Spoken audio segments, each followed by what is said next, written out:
Pada tahun 2011 di Nizhny Novgorod, Rusia, Komite Investigasi Rusia melakukan penyelidikan pada apartemen Anatoly Moskvin, seorang lulusan dari Moscow State University yang dikenal dengan keahliannya di bidang bahasa, filologi, dan sejarah. Di kamar Anatoly, mereka menemukan 29 boneka anak perempuan yang telah ia pajang. Setiap dari boneka ini telah ia hias, warnai, dan bahkan diberikan pakaian. Ini adalah hal yang sedikit tidak biasa untuk ditemukan di apartemen pria berumur 45 tersebut. Tetapi, bukan itu keanehan yang membuat kasus ini spesial, melainkan apa yang mereka temukan di dalam tubuh boneka-boneka tersebut membuat seluruh dunia terkejut dan menyebut kasus ini sebagai kasus yang tidak bisa ditandingi di dunia forensik modern. Ini adalah kasus dari Anatoly Moskvin, the Russian doll maker.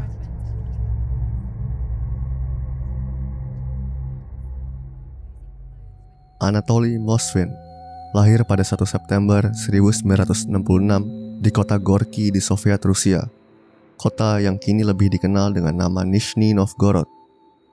Masa kecil Moskvin bisa dibilang jauh dari kata sempurna.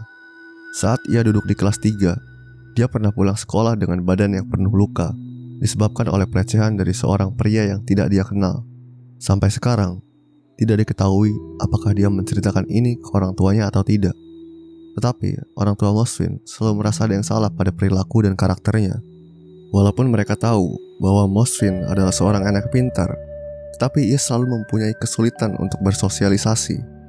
Setiap kali orang tuanya mengajak dia bicara, ia selalu bereaksi secara agresif, sehingga orang tuanya hanya bisa membiarkannya saja.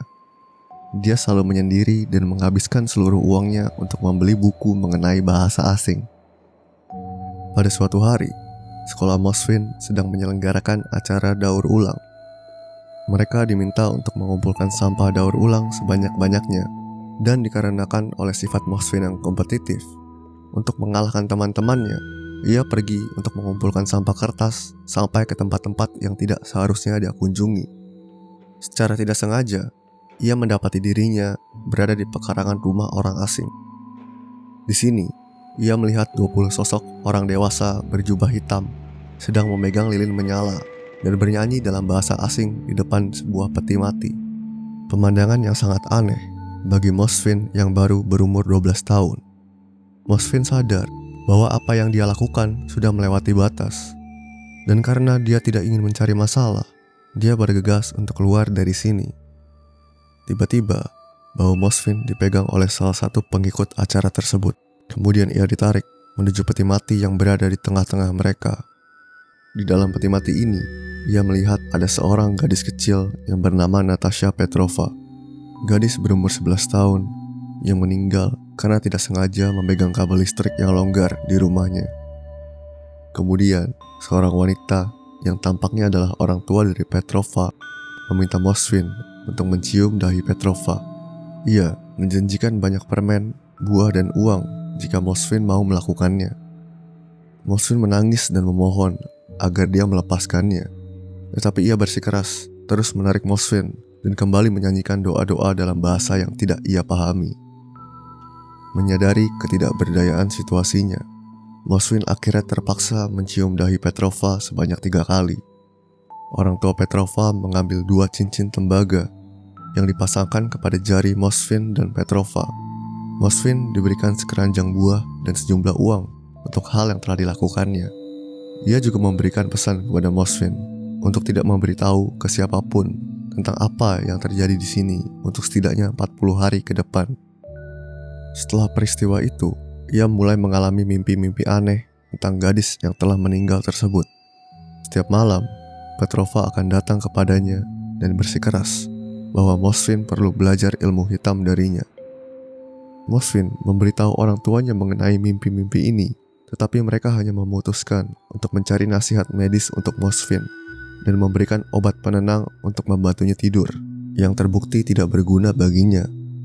Petrova terus mengunjungi mimpi Moskvin selama sekitar 1 tahun, hingga pada suatu hari, Petrova memberitahu cara untuk menghilangkannya dengan melakukan suatu ritual sederhana.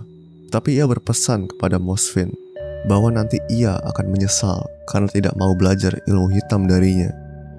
Keesokan harinya, Mosfin melakukan ritual ini dan mengucapkan selamat tinggal pada Natasha Petrova selamanya. Kejadian inilah yang menjadi awal mula ketertarikan Mosfin terhadap pemakaman dan hal gaib. Singkat cerita, sebagai seorang mahasiswa, Mosfin belajar di Fakultas Filologi Universitas Negeri Moskow.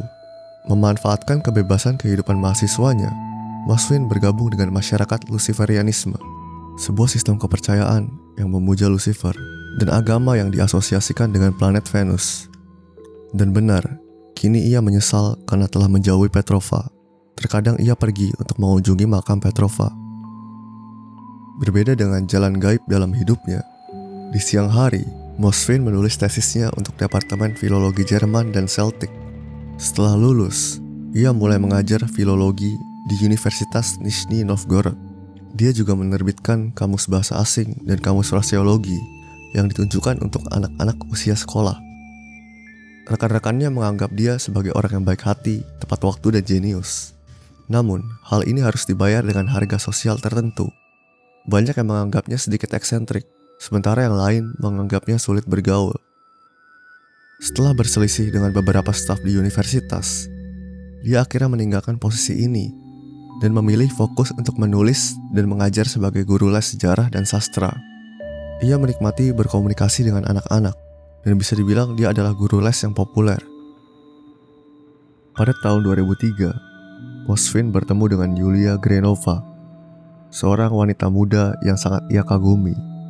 Grenova adalah seorang dengan kecerdasan spiritual. Mereka kemudian menjalin hubungan non-seksual.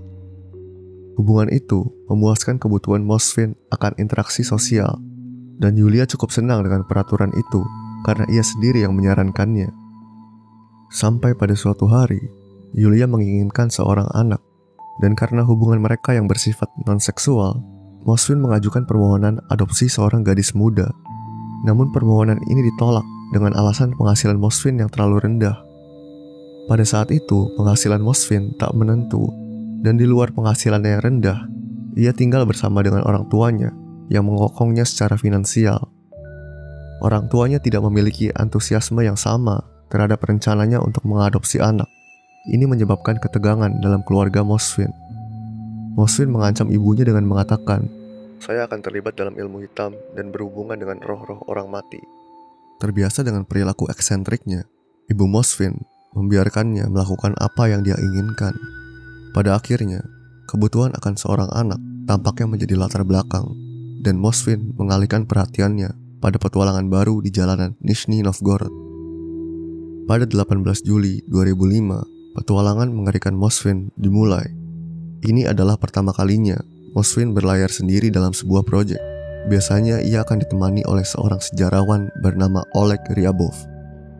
Hari demi hari, selama 3 tahun, Mosfin akan melakukan hal yang dia sebut penelitian dari satu kuburan ke kuburan lainnya. Dengan berjalan kaki sejauh 30 km per hari, terutama karena sebagian besar lokasi tersebut berada di daerah yang sangat terpencil. Mosfin, yang merupakan seorang multitasker, akan membaca buku selama perjalanan panjang itu. Pada saat ia tiba di pemakaman, biasanya hari sudah sangat gelap. Dia akan mulai penelitiannya dengan mengambil pahat dan menghilangkan semua lumut yang tersisa dari batu nisan untuk mendapatkan semua informasi pribadi dari almarhum. Kemudian ia akan mengambil sisa-sisa tubuh mereka untuk dibawa pulang. Anehnya, dia tidak pernah ditangkap atau bermasalah dengan polisi. Pada saat dia diberhentikan dan digeledah oleh polisi, dia selalu menunjukkan materi penelitian akademisnya dan diizinkan untuk melanjutkan perjalanan.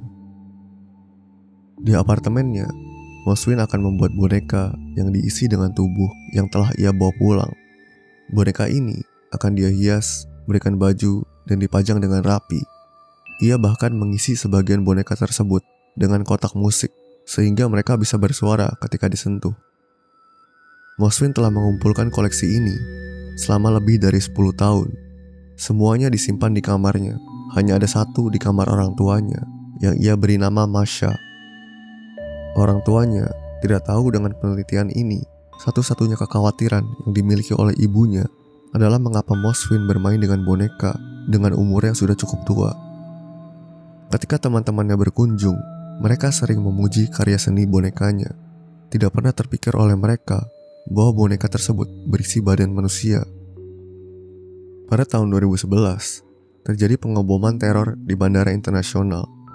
Mosfin kemudian mengunjungi pemakaman muslim dan menempelkan clipping koran di banyak nisan yang berisi nama-nama orang yang telah meninggal. Hal ini membuat polisi menjadi gerah, dan akhirnya pada tanggal 2 November 2011, mereka memutuskan untuk menggerebek apartemen Mosfin. Mereka melihat boneka-boneka Mosfin. Pada awalnya, mereka hanya mengira Mosfin memiliki hobi yang sangat aneh. Tetapi, ketika mereka mulai mencari dan memindahkan barang-barang di apartemen Mosfin, mereka menyadari bahwa boneka-boneka itu mengeluarkan suara berderak ketika diangkat dan diguncang. Mereka membuka salah satu boneka tersebut dan menemukan bahwa di dalamnya tersimpan sisa-sisa tubuh manusia. Setelah pencarian lebih dalam, ditemukan lebih banyak tubuh yang telah Mosfin simpan di dalam boneka. Tepatnya ada 29 tubuh. Para petugas kemudian membawanya satu persatu di depan semua jurnalis dan tim media.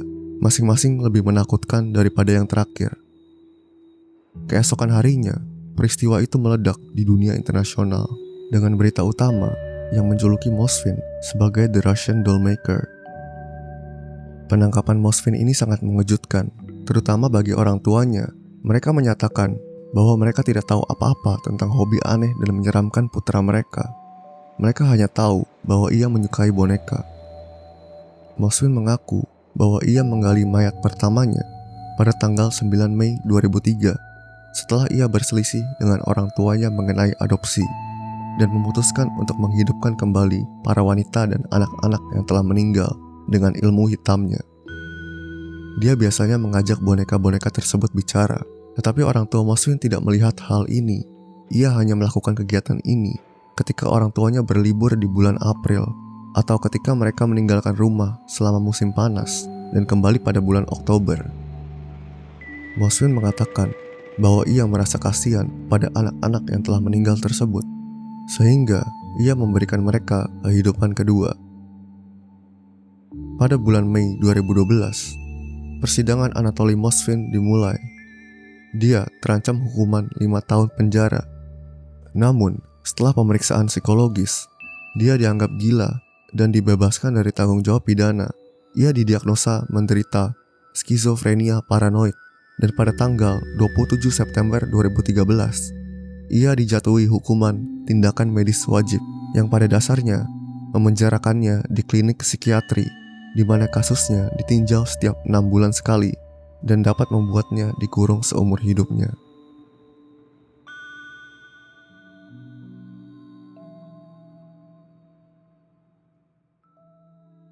Halo, thank you yang udah nonton sampai sini.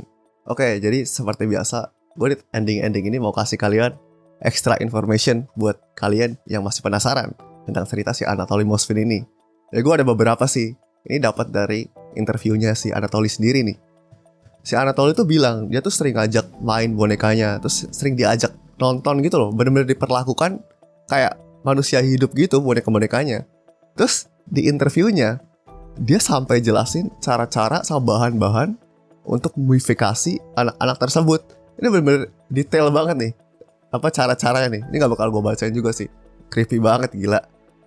Terus dia bilang nih, sebenarnya tuh dia tahu apa yang dia lakuin itu adalah kejahatan untuk gali-gali kuburan orang lain gitu lah ya. Tapi dia bilang niatnya dia tuh baik. Jadi kita tahu nih, Anatoly tuh waktu gali kuburan itu, dia kan gali-gali informasi dulu tuh. Dia bersihin nisannya, terus dia cek namanya, terus dia gali informasi tentang anak-anak yang dia mau hidupin itu. Nah, dia bilang katanya anak-anak yang dia hidupin itu emang anak-anak yang masa kecilnya tuh buruk, sama kayak Mosfin. Mosfin kita tahu kan, di ceritanya tuh dia dibilang gak punya teman, sering dibully. Terus sampai ada kejadian yang dia disuruh nyium anak mati. Si Natasha, itu orang tua Natasha tuh gila banget gak sih? Sampai si Mosfin itu trauma, didatengin setiap malamnya, gila. Ya itu aneh banget sih emang si orang tua Natasha tuh, sakit jiwa juga kayaknya deh. Itu kayak harus penjara juga deh tuh orang tua Natasha tuh. Terus dibiarin lagi sama orang tua Anatoly waktu dia cerita. Gila, emang masa kecilnya Anatoly ini parah banget nih. Nah, makanya dia bilang dia pengen ngasih anak-anak ini kehidupan kedua, kehidupan yang lebih fair. Di interview dia bilang dia selalu treat boneka-boneka ini dengan respect sih. Gue gak tahu nih, dia gak jelasin maksudnya respect tuh gimana ya. Mungkin selalu dikasih makan gitu, terus dimandiin, dibersihin. Gue gak tahu lah ya. Gue sih bayangin aja ada boneka banyak di ruangan gue udah creepy banget. Apalagi lu lihat lah tadi yang gue tunjukin foto-foto bonekanya, gila serem banget tuh bonekanya. Malam-malam di ujung kamar gitu gue lihat, bisa kaget sendiri gue masuk kamar. Oke, itu aja sih informasi yang bisa gue dapetin dari si Anatoly Moshfin ini. Sebelum gue end videonya, gue pengen ngucapin thank you buat kalian semua. Akhirnya kita sampai 100 subscriber. Woi, ntar gue kasih efek-efek.